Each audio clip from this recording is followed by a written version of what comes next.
Thank you for joining us at the Roundtable. Brought to you by Community Education Arts, a nonprofit organization based in Noblesville, Indiana. I'm Alys Caviness Gober, president of CEArts. And I'm Sarah E. Morin, secretary of CEArts. Let's sit down at the Roundtable.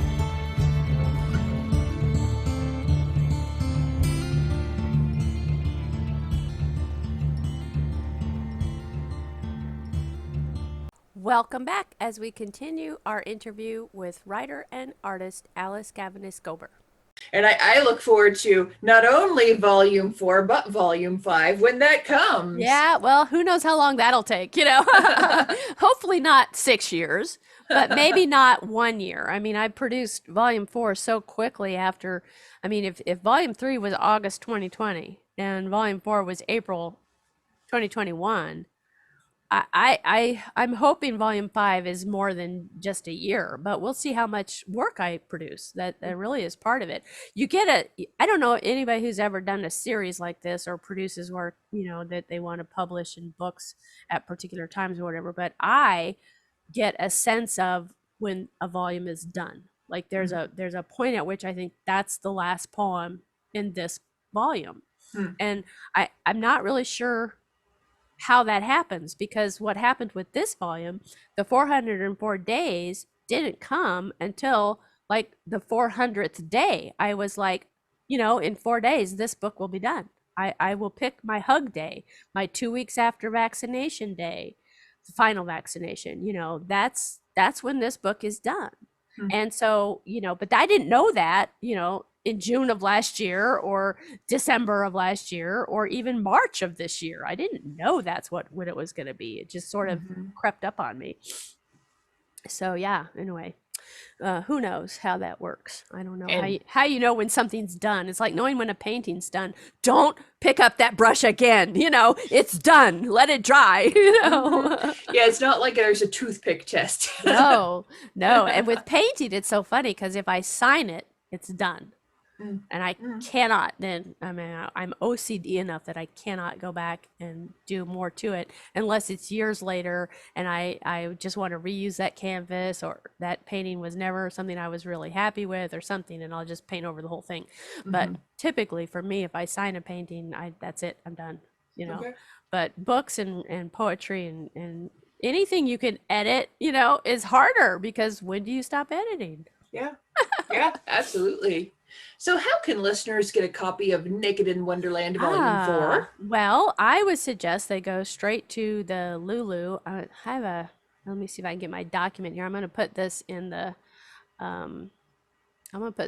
chat just so you have it. Not that I want you to buy, because I don't, but I'm going to put it in our chat. Chat. Hello. And to everyone. Everyone here. So that you can share it wherever you want. But basically on Lulu, if you search for my name, Alys Caviness Gober, or you can search for the title of the book, Naked in Wonderland Volume 4, and that's 4 with a letter 4 in this case, volume all spelled out. So it's lulu.com, and then just in their search, you should be able to search it and find it.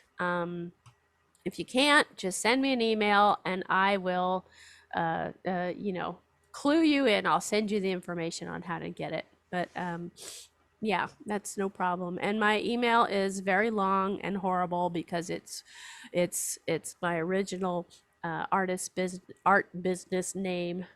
Yeah, it's just so long. I should have gotten a shorter version of it, but it's Alys, ALYS, at creativeexpressionsarts.com. So there's a lot of S's in there. Don't leave any of them out. And it's expressions with an X, not like espresso with a S. And there's a creative expressions with a S, arts with a S.com, all one word. And just email me if you can't find there should be a link. I believe I just last week updated my website so that which is creativeexpressionsarts.com. So there's a link to the purchasing of the book on there. But if you can't find it, just email me and I'll send you the link directly. And that way people can just buy it directly and have it shipped to them. Now, it also should be up on Amazon at some point, but the global distribution takes a little bit longer, and I'm not sure it's on Amazon yet. I'll try to update everybody if and when that happens. But yeah, so great. And are there any other websites or social media pages that you'd like to plug? Well, obviously our community education arts, yes, CEArts.org. That's our 501c3 arts nonprofit, and we do so many fun projects and things with that.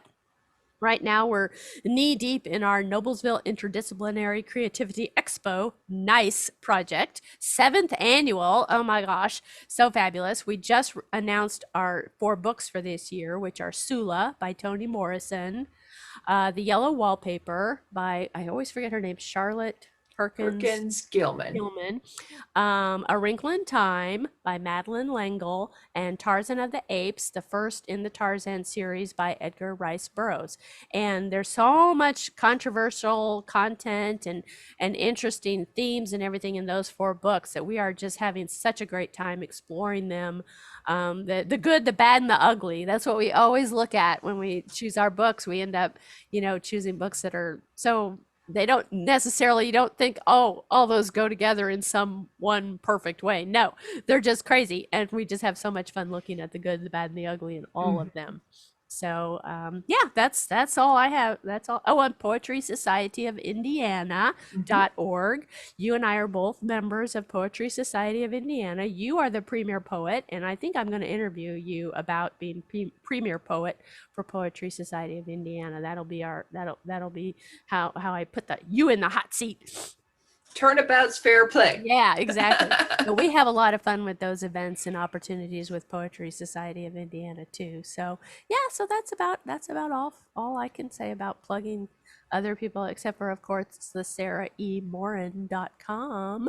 You can go there and find out all about my arts partner in crime, Sarah E. Yeah. That's very nice of you to plug me in your interview. Of course, absolutely. Well, Alys, thank you for taking the time to talk about your new book, and congratulations. I know that was a lot of work, and I know it does require some bravery to put your stuff out. Yeah, it's hard, isn't it? Sometimes it is. It's different when you write something fiction and you just put that out there. But when it's really something that's purely from, your innermost self, there's a little bit of trepidation. How will this be received? How will people see me? Wonder, TMI, was it too much information? That kind of thing. But yeah, I'm happy it's out there. I'm really, really glad I did it. I hope that other people who, had, I don't want to say extreme isolation, but any fears or worries during COVID-19, I hope there's something in this book that they can relate to, and like I said, it ends on a much more positive note than it begins. So that's a blessing and the curse of chronological writing. It is what it is. So yep, but stay tuned for Naked in Wonderland Volume 5. Right. Coming to you eventually. That's what I say. Well, delightful talking to you, Alys, and everybody, will see you next time at the roundtable.